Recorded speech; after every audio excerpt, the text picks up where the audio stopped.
Olá, pessoal. Quero me desculpar com vocês, houve uma queda de energia aqui. Vamos continuar a live.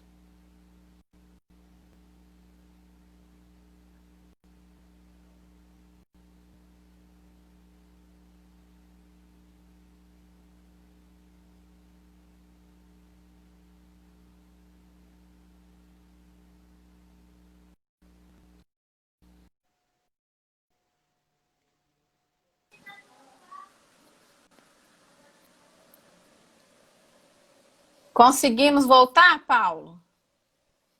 Ei, nossa, Isabela, me desculpa, teve uma queda de energia aqui, perdemos tudo. Eu Não. estava gravando as duas perguntas que eu te fiz, mas então, Faz parte, né, na Paulo? aula invertida. Ah, faz parte. Mas não vou chorar não, porque nós vamos aproveitar melhor. É, Mas ainda fica eu estava 24 te perguntando, horas ainda, não fica no Instagram? eu não teria que salvar, né? Ah, entendi. Então vambora, vambora.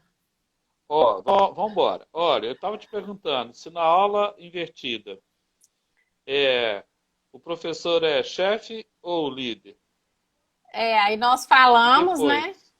E depois, Paulo, você me falou, você me perguntou se Jesus trabalhava com metodologias ativas.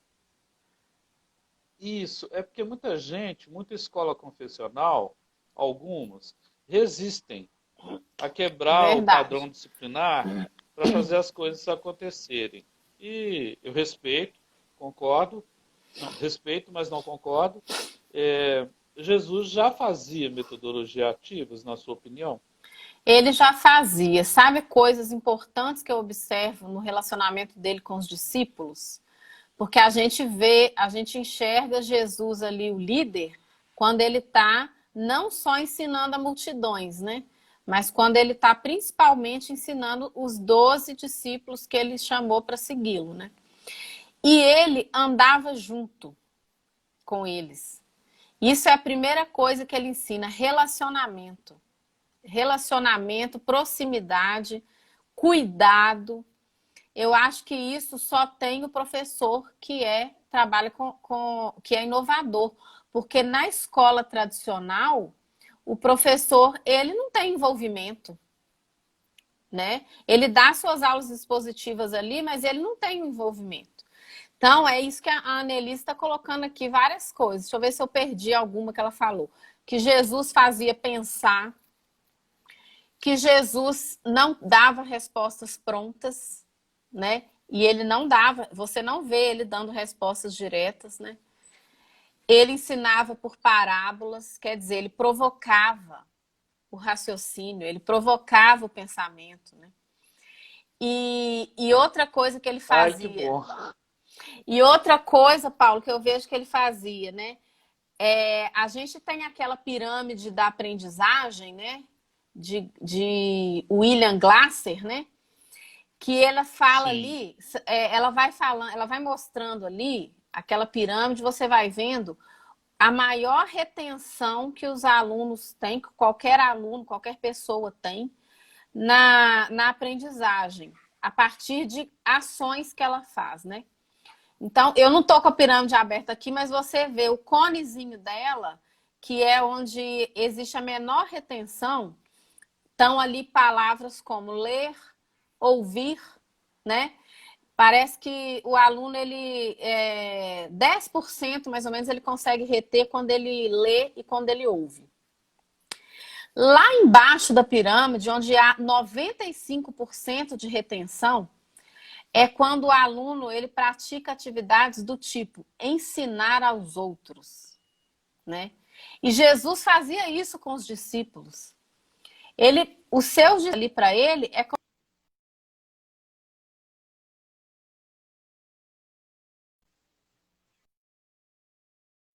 pedir os seus discípulos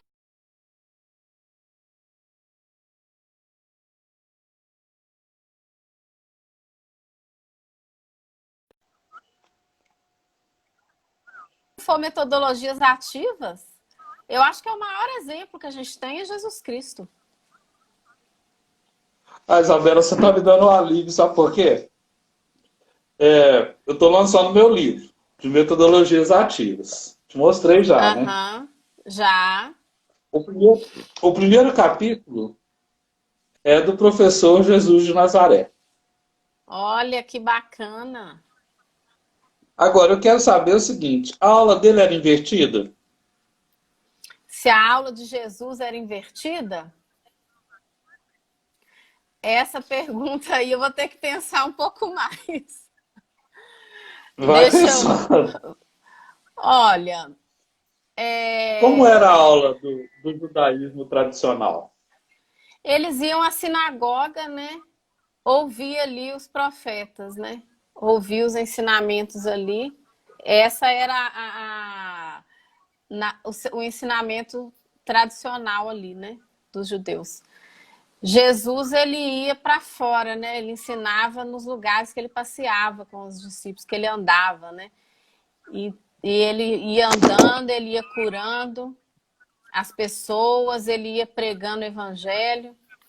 Então, de certa forma, se você pensar, os discípulos, eles tinham ali uma teoria, digamos assim, mas a maior parte era prática, né?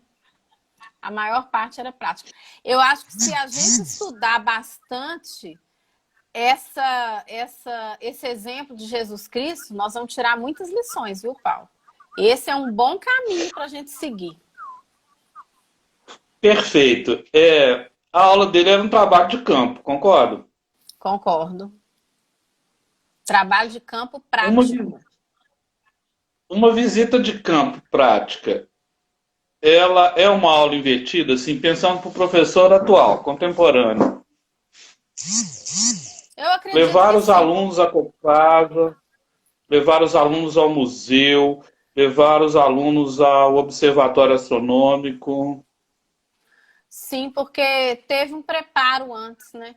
Quando o professor hoje ele vai levar o aluno a um desses lugares, ele providencia primeiro materiais para esse aluno conhecer o lugar, para ele conhecer o contexto do lugar, para chegar lá e já compreender por que ele está lá, né? O que ele vai aprender lá. O aluno já vai sabendo isso, né? Porque senão o trabalho de campo é perdido, né? Ele vai perder a maior parte do tempo o aluno, o que eu estou fazendo aqui, né? Aí até ele se localizar, o dia já foi embora. Nossa, muito legal isso. Você me tirou um peso aqui da consciência. Por quê? Ele contava parábolas, né? Ele ensinava Hoje a através de gente fala tão parábolas. chique assim, né? A gente fala um tão chique para contar histórias durante uma exposição na aula, né? Storytelling, né? Assim. Exatamente, storytelling. Inclusive hoje a gente conversou, eu conversei bastante com alguns professores sobre isso, do storytelling, né? Mas Jesus Cristo, ele era o storyteller de todas as épocas, né? Ele foi o storyteller. E será que o ensino dele era híbrido? Bom, ensino híbrido é um ensino que envolve misturas, né?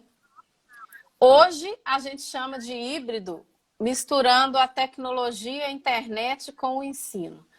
Mas o ensino híbrido ele mistura outras coisas também, outras formas de ensino, né? Ele mistura ali leitura, ele mistura aula prática, passeios. Eu acho que a gente pode dizer sim que o ensino é híbrido, partindo do pressuposto de que híbrido é a mistura de possibilidades. O hibridismo é a mistura de possibilidades. Daí veio essa palavra, né? Só que hoje nós adotamos, nós decidimos adotar, porque na literatura também não existe uma definição fechada de ensino híbrido. Você não encontra essa definição. Agora, existe o que pesquisadores brasileiros começaram a chamar de ensino híbrido a partir das suas pesquisas, e aí as pessoas todas adotaram, que é o quê? A mistura de ensino online com ensino presencial. Mas a essência do ensino híbrido, ela não é só com essa tecnologia da internet, né? Ela é com qualquer tecnologia. Então, se você usa ali uma pedra para ensinar, aquela pedra é a tecnologia que você está usando para ensinar, né? Se você tem um giz para riscar num quadro, né? Jesus, ele escreveu ali na areia, por exemplo, né? Para salvar ali aquela mulher adúltera, né? E aí, quando ele escreve ali na areia, é o quê? Ele está escrevendo, aquilo é tecnologia. Ele está usando ali uma forma de escrita, né? Então, se você pensar por esse lado, o ensino é híbrido, sim. Porque o hibridismo, para mim, do ensino é a riqueza de misturar recursos e metodologias na sua forma de ensinar.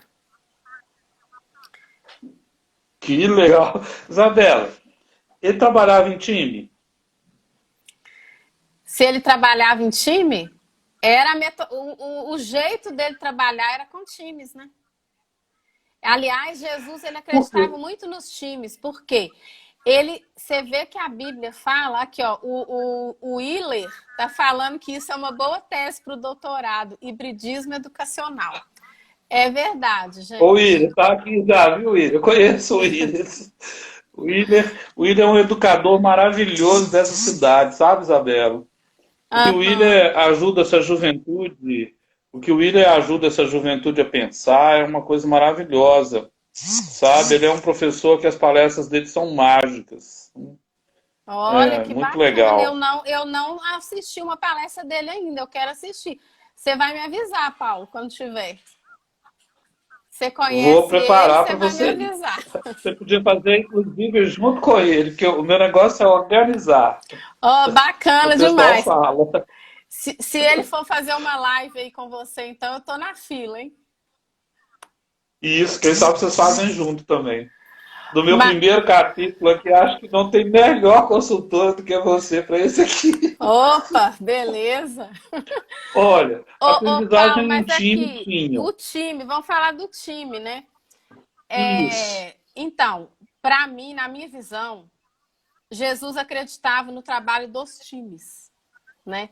Por quê? Você vê que ele ensinava as multidões, né? Quando você lê ali na Bíblia as multidões, igual quando teve a multiplicação dos pães e peixes, por exemplo, ele estava ensinando ali para 5.000 pessoas, né? Então, quando você imagina como que essas 5.000 pessoas estavam ouvindo Jesus Cristo, né? Como que alcance era esse se ele estava dentro, às vezes, de um barquinho de pescador, na beira ali da praia, e a multidão ficava na praia ouvindo ele? Não era isso que a Bíblia relata? Que muitas vezes ele tinha que se afastar um pouquinho. Então, como que a multidão ouvia essas coisas todas que ele ensinava, né? Então, ele trabalhava em times, em cadeias, eu acredito. A gente tem a primeira coisa que me leva a pensar isso é ter 12 discípulos escolhidos. Então, primeiro, ele era um líder, depois ele tinha ali o time dele direto de trabalho, que ele treinava e ensinava. E ele realmente estava treinando. Porque depois da sua missão completa aqui na Terra, e quando ele cumpre ali o plano da salvação dele, e ele sobe aos céus, né? Ele deixa os discípulos para continuar a obra que ele estava fazendo, né? Inclusive, eu não posso deixar de falar que isso é uma outra característica de um líder, né? O líder é aquele que a equipe faz sem ele também, faz sem a presença dele. Quando ele está, ele trabalha junto, mas ele treina a equipe para andar sem ele também, né? Ele ensina ali. Então,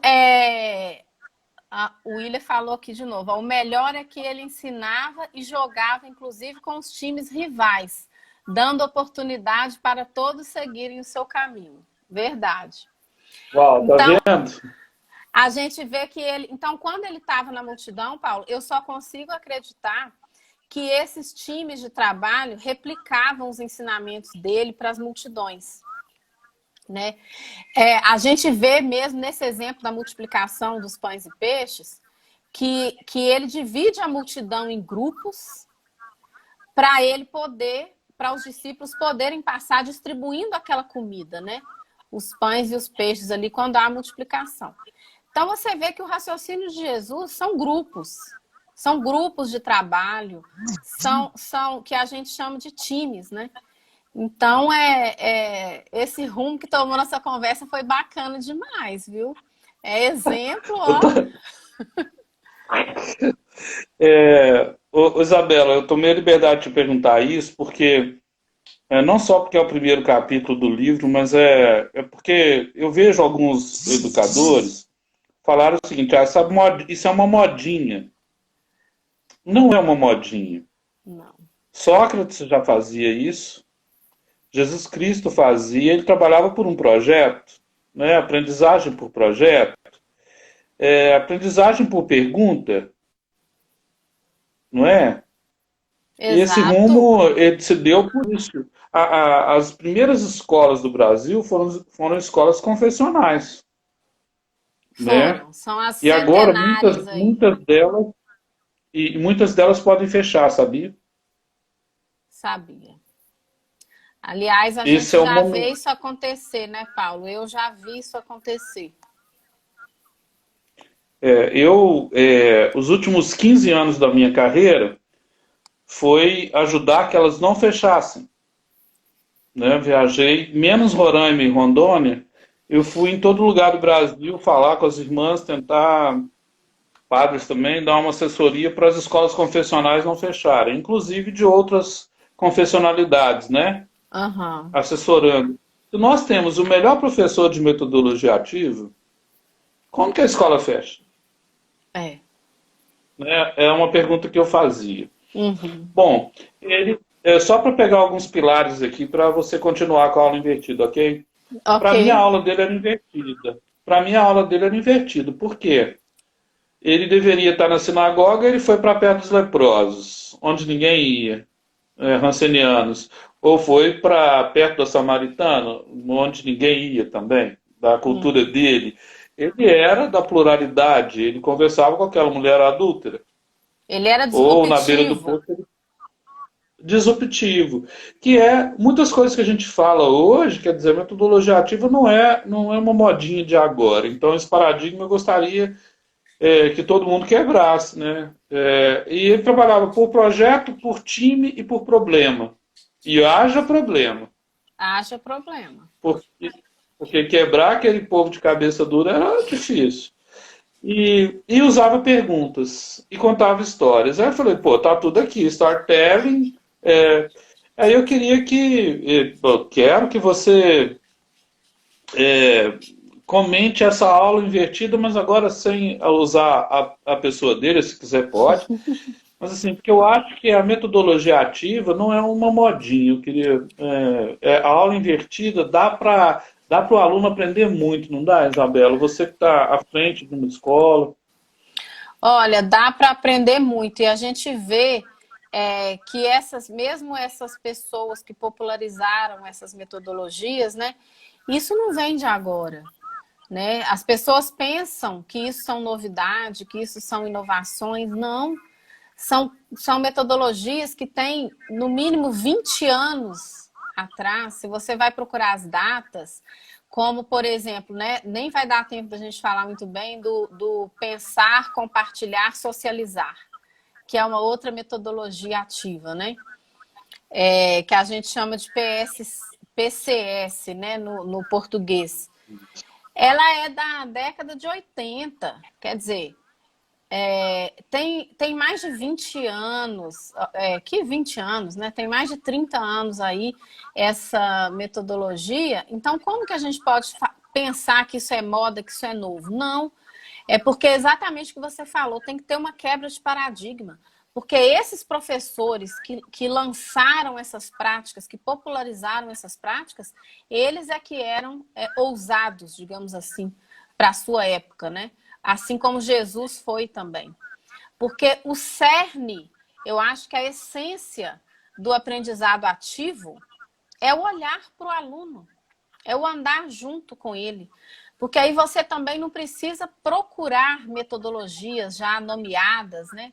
O professor ele vai criar metodologias ativas, porque aquilo passa a ser a essência do seu fazer pedagógico, né? Do seu fazer pedagógico. Então, tudo que ele fizer ali é ativo. E, inclusive, eu falo que essas metodologias, elas também não são camisa de força, não. Elas podem ser totalmente modificadas, né? Que é o que aconteceu, por exemplo, com a sala de aula invertida. Porque, originalmente, ela se resumia a vídeos gravados para os alunos assistirem antes. Hoje, a gente já tem uma ampliação disso. O que eu posso oferecer para o meu aluno antes? Eu posso oferecer um vídeo do professor, sim. Eu posso oferecer um vídeo do youtuber, mas eu posso oferecer um artigo. Eu posso oferecer uma imagem, né? Uma fotografia, uma pintura. Eu posso oferecer a ele um podcast para ele ouvir a matéria. Então, assim, são diversas coisas que eu posso oferecer para ele antes dele ir para a aula tirar suas dúvidas, né? Então, a gente vai modificando essas metodologias, elas vão ganhando a nossa cara. Mas aí que a gente tem que entender. Por isso que o assunto da última live, nossa, eu acho ele tão importante, né? Porque antes de você aplicar as coisas, você tem que mudar seu pensamento, você tem que mudar seu mindset, né? De como que o aluno aprende, do que você vai oferecer para ele. Então, voltando naquela pirâmide lá de William Glasser, as metodologias ativas são a base ali da pirâmide, os três últimos níveis ali da pirâmide. Se o professor está trabalhando ali dentro, não importa se ele nomeou, se é o pensar, compartilhar, socializar, se é a sala de aula invertida, se é a rotação por estações, se ele está trabalhando aquelas habilidades ali, ele está pondo o aluno ativo. Então, é isso que importa. É isso que importa, a metodologia que ele usar, né? E o William está fazendo uma pergunta aqui que te ajuda também. Olha, ele está falando assim: como fazer as famílias compreenderem a riqueza da metodologia ativa? Por quê? Às vezes os meninos jogaram na aula, e isso é um princípio da gamificação, né? Os meninos jogaram, aí a família fala: pô, estou pagando para o meu filho ficar jogando. Né? Porque o conceito de escola ainda é da Idade Média. Ontem, falando com o Gabriel Perecer, né? Nós temos que sair da Idade Média e vir para a Idade Mídia. E aproveitar o que tem de bom nas duas, porque também não é o fim da aula expositiva. Né? E a Annelise está falando, olha, tendo confiança e segurança no propósito do próprio fazer, a família parece que é mais convencida, né? Eu queria que você comentasse aí isso. Olha, Paulo,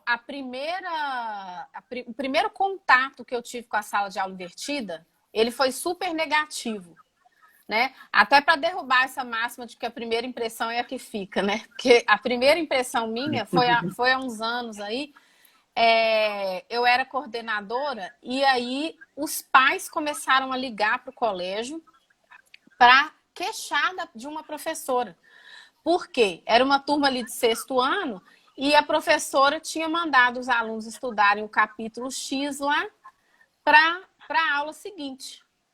E somente isso. E eu não conhecia a sala de aula invertida. E ela falou comigo, ó, isso é sala de aula invertida. Aí eu falei com ela, falei, é mesmo? Então nós vamos parar com isso, é por aqui. Porque essa sala de aula invertida vai fazer o colégio perder aluno. Olha só, as mães estão reclamando, mas o que era? Uma falta de entendimento da professora de como que aplica esse método, né? Na verdade, ela estava querendo usar uma moda, porque isso acontece muito, dos professores acharem que isso vai facilitar o trabalho deles. Manda estudar antes, para ele não ter o trabalho de estudar na sala de aula.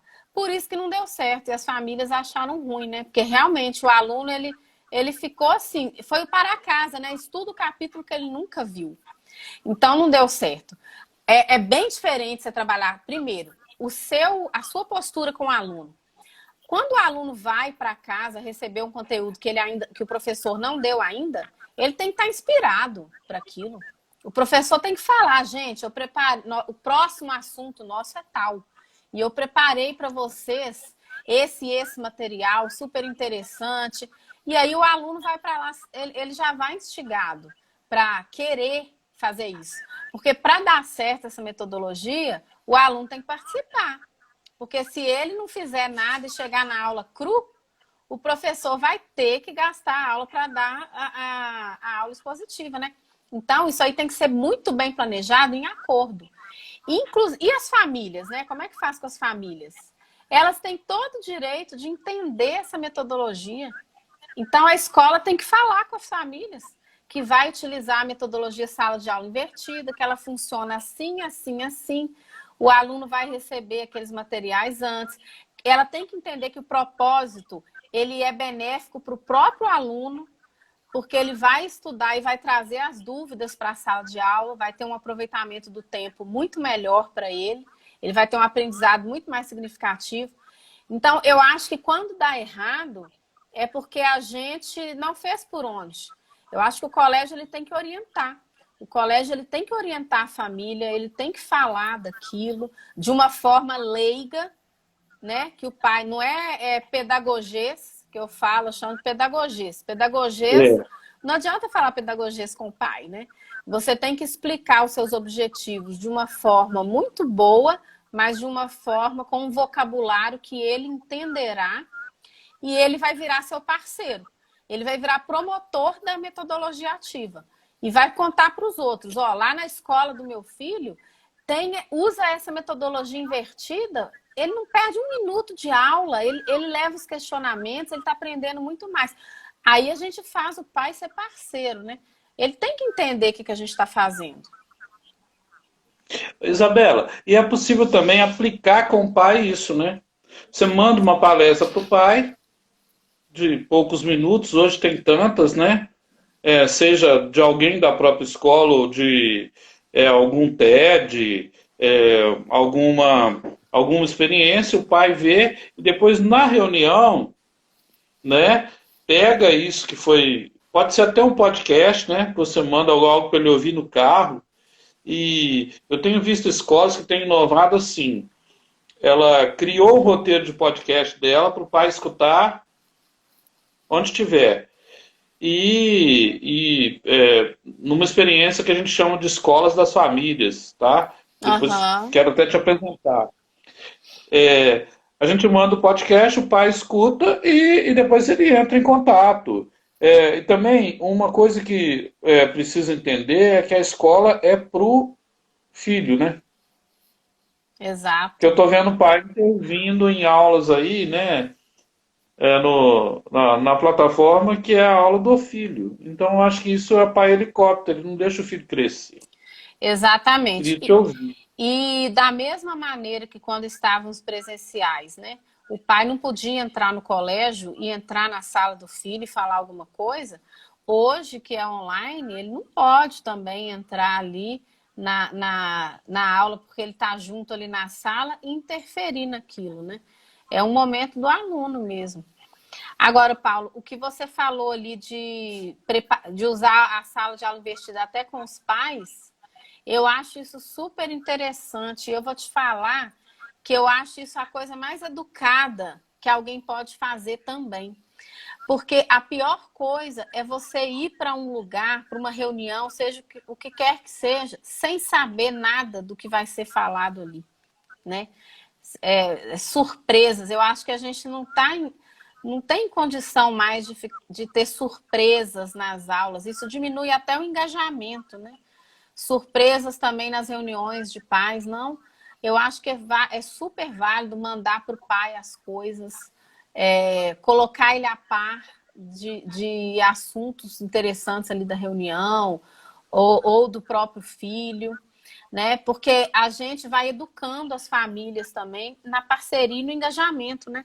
Eu vejo que muita escola reclama do engajamento das famílias, mas ela também não ajuda a formar esse engajamento, né? Porque isso só acontece quando você traz o outro para você, né? Se você não traz, ele não vai estar do seu lado, ele não vai ser promotor, né? Tanto o aluno quanto o pai do aluno. Então, isso aí é super importante. Uma pergunta que sempre aparece, Isabela, Aula invertida, para alunos que são de inclusão ou que têm um laudo. Da mesma forma, ele tem que receber, né? Aí a gente, eu não sei de qual necessidade especial nós estaríamos falando, né? Mas a gente tem que sentar com a equipe, da mesma forma que ele recebe coisas diferenciadas no presencial, isso também tem que funcionar para ele estudar antes, né? O que ele consegue estudar antes? Porque isso aí vai ter que ser de cada necessidade especial, porque tem muitas, né, Paulo? A gente tem que analisar Tem. cada uma e ver como que a família vai ajudar nisso aí também, depende da idade, mas a gente tem como incluir todo mundo. Porque, inclusive, O- a o- sala de aula invertida, Paulo, os alunos não têm que receber todos o mesmo material, não. O professor pode trabalhar de maneira mais provocativa. Para um grupo de alunos, ele vai mandar um vídeo, para o outro grupo, ele vai mandar um artigo, para um outro, ele vai mandar uma reportagem, tem um outro que vai ter que fazer uma entrevista, e quando chega na sala, é que tem a socialização.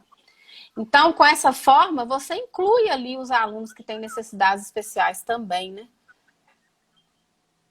e quando você vê uma sala assim que todo mundo fica de mão levantada querendo falar, eu acho que isso sabe, essa é a melhor sensação do mundo, né?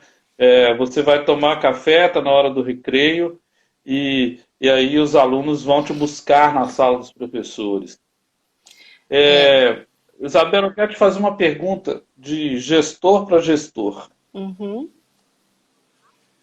E quando um professor começa a ser chamado de bonzinho e o outro que não pratica aquela metodologia é chamado de, entre aspas, monstrinho, porque ele não é, ele é aquele durão que, porque a escola é um caleidoscópio, é um mosaico. Tem gente que é mais tradicional, mas que consegue resultados, tem outro que é mais moderno. Como lidar com isso? Quando você tem perfis diferentes numa era de pluralidade. Tem que ter mesmo, né? Mas eu queria entender aí você. Olha, eu acredito muito na formação continuada, né? Então, quando você tem essa diferença nas escolas, né, que a gente tem mesmo, e nem todo mundo vai ser igual, né? É até interessante que não seja, né? Para É, atender a todos os alunos. Então, quando a gente trabalha com os professores a questão da autoria, né? Ele consegue perceber que ele cria uma aula de um jeito e o outro professor cria de outro jeito, né?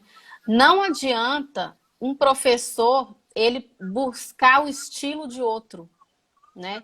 É claro que o estilo que a gente deseja, a gente pode desejar ter um estilo, né, de aula. A gente pode desejar isso.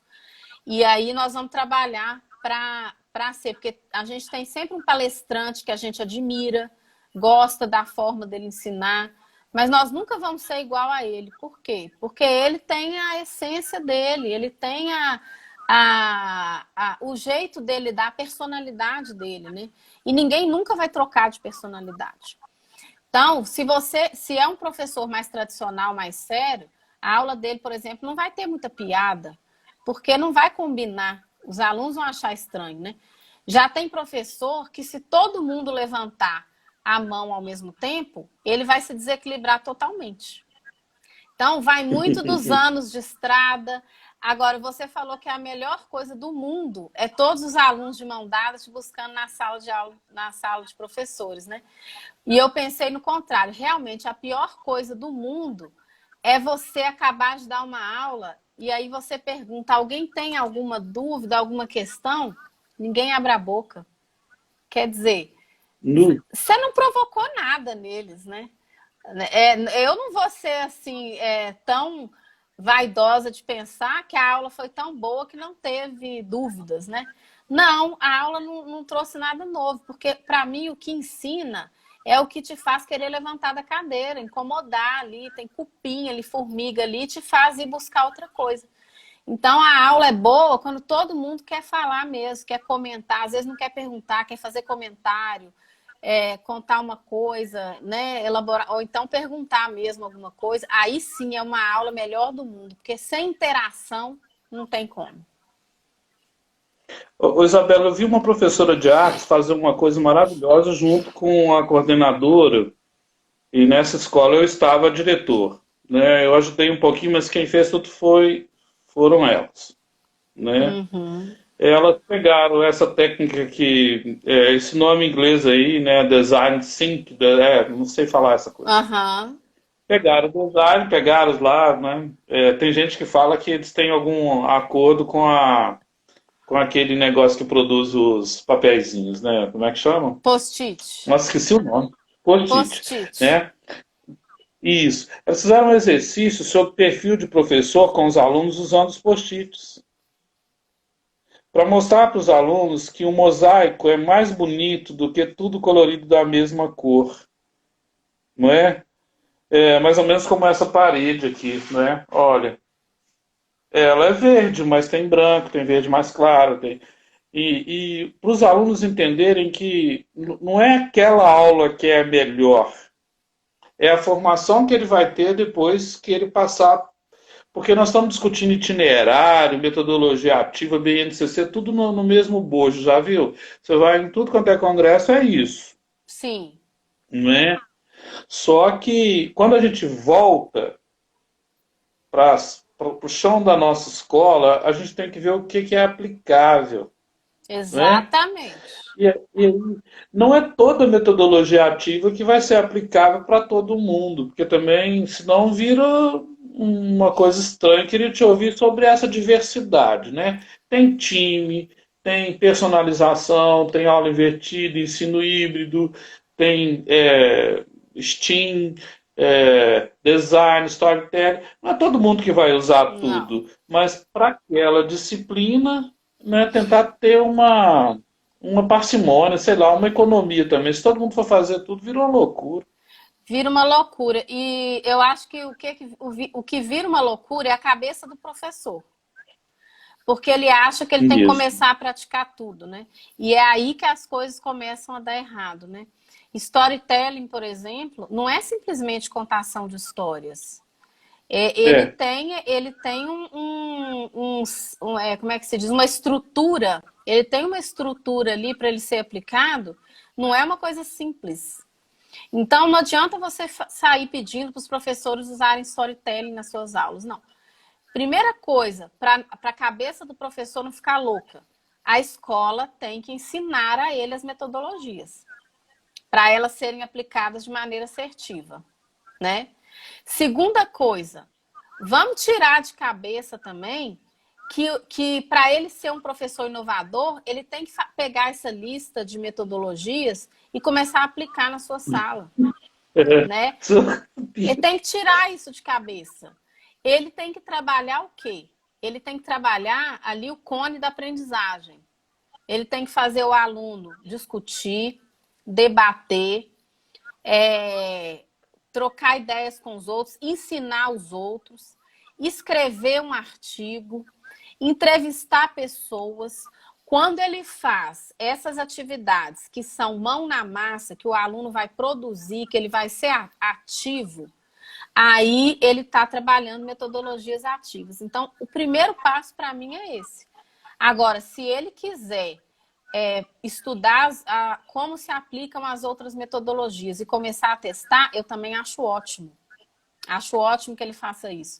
Mas ele tem que entender que esse não é o primeiro passo, não é o primeiro caminho, né? Porque senão realmente vai banalizar, né? Daqui um pouco as pessoas estão até aplicando metodologias de maneira errada, dando nome para aquilo, e aí todo mundo está jogando pedra porque não vai funcionar, vai dar errado. Então eu acho que duas coisas têm que acontecer. Primeiro, o professor saber que ele não está fazendo nada de errado, não aplicando essas metodologias famosas, digamos assim. É só ele trabalhar ali na pirâmide da aprendizagem, no cone da aprendizagem ali, as atividades mais ativas para o aluno dele. E sem esquecer as passivas também, porque a gente já falou sobre isso, que escutar, por exemplo, é uma habilidade super importante hoje em dia.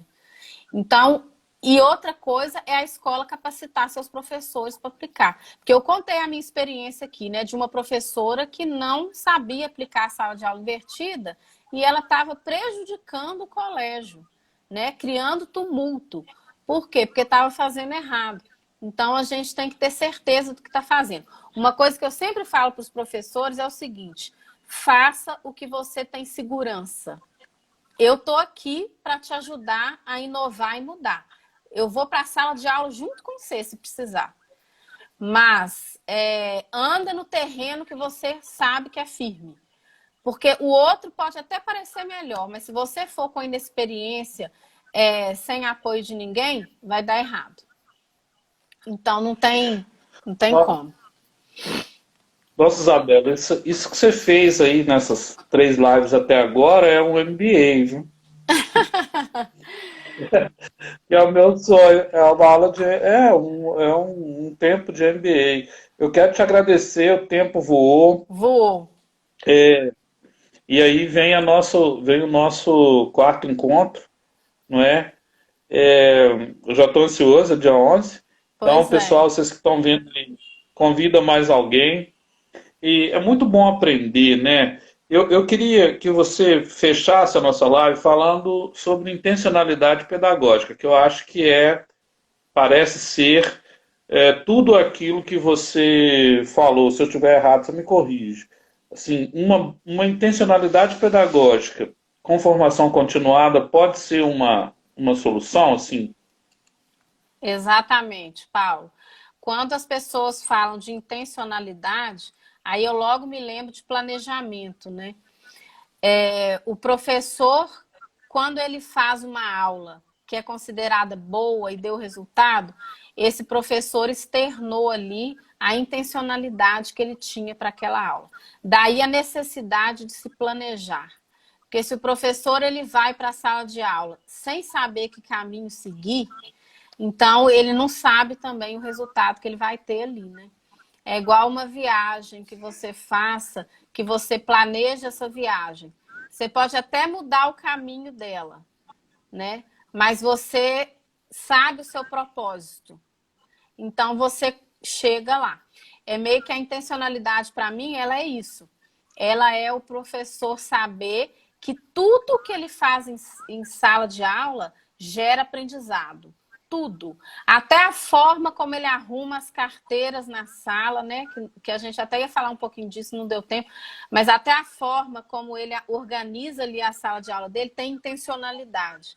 Faz aprender ou distrai ou desanima. Engaja, né? Ou afasta também. Aproxima ou afasta. Tudo ali tem que ser intencional. E eu acho que a formação continuada ajuda, porque isso você não aprende na faculdade. Você não aprende na pós-graduação também. Você só aprende na prática se você tiver um mentor ali, alguém que vai, onde você se espelha para você colocar, assimilar aquilo e colocar em prática, né? Você só aprende isso na experiência. Então, é isso que eu penso. Isabela, quero agradecer muito. Desculpa, eu tomei o seu tempo no início aí, fazendo uma pergunta teológica, né? Mas Jesus, eu gostei, mas eu achei que ficou... viu, Paulo? Eu também adorei. Esse é um sonho meu também. Eu tô, no primeiro capítulo eu falo de Jesus. Em cada capítulo eu falo de um personagem, sabe? E o primeiro que eu escolhi foi Jesus. Depois tem Gandhi, tem Milton Santos, tem Zilda Arnes, tem Betinho. Mas assim, as pessoas que conseguiram pegar a competência, a habilidade de viver, encarnar. Uhum. E o único que eu consegui ver que encarna a metodologia ativa totalmente foi Jesus de Nazaré. Mas o nosso próximo encontro, né, Isabela, é sobre... tem 2 pontos que ficaram aqui, né? A organização da sala, do espaço da aula pós-pandemia e a nova escola, a escola híbrida. Eu acho que os assuntos encaixaram. Encaixaram. Totalmente. Vai abordar tudo isso aí. Nossa, quero te agradecer muito. Foi para mim um grande aprendizado. Para quem vê depois. E o pessoal, se puder avaliar com as estrelinhas aí, Isabela, no estilo Uber, Porque tem a escola táxi e a escola Uber, sabia? Então eu vou aguardar as estrelinhas aí. Eu espero que Vamos ver tenha as sido estrelinhas. interessante. Carlos Toledo, coloca sua estrelinha. Olha, Ó, boa Carlos, reflexão, Carlos Toledo é obrigada. meu marido, viu, Paulo? Pois é, tá vendo, Carlos? Isso aí, Carlos, juntos. Ele tá lá me assistindo, lá no quarto me assistindo. Obrigada, Ó, que Kátia. legal. Kátia falou muito boa reflexão. Obrigada, viu, Kátia? Que Annelise bom, também tinha Kátia, vamos agradecido. avaliar. Obrigada. O Willer, O né? Willer também. Muito obrigada. O Willer é da rede de Santa Maria. Ah, bacana. Tem gente de todo lugar aqui. Tinha o A Gi- Casemiro lá do Ceará. Gisele, nós andamos juntas há muito tempo. O filho dela estudou numa escola que eu trabalhei. Obrigada, Gisele. Hoje ela é pedagoga também. Ó, Gisele, vem pro time. Vem pro Não time. podemos desistir. Vai ficar melhor. Willer, Exato. Isabela, gratidão e alegria. Carlos, um abraço. Desculpa tomar o tempo da sua esposa e dos filhos aí, mas faz parte. A educação merece. Faz parte, eles sabem. Eu que agradeço, viu, Paulo? Muito boa Tudo de noite para bom, gratidão você. mesmo. Dia 11 nós estamos juntos aqui de novo. Dia 13, né? É dia 13, desculpe, é Isso, dia 13. 13. Obrigada, Valeu, Melissa. Obrigada a tchau. todo mundo. Tchau. Melise, manda um oi. Ela já sabe. É, Tchau. tchau.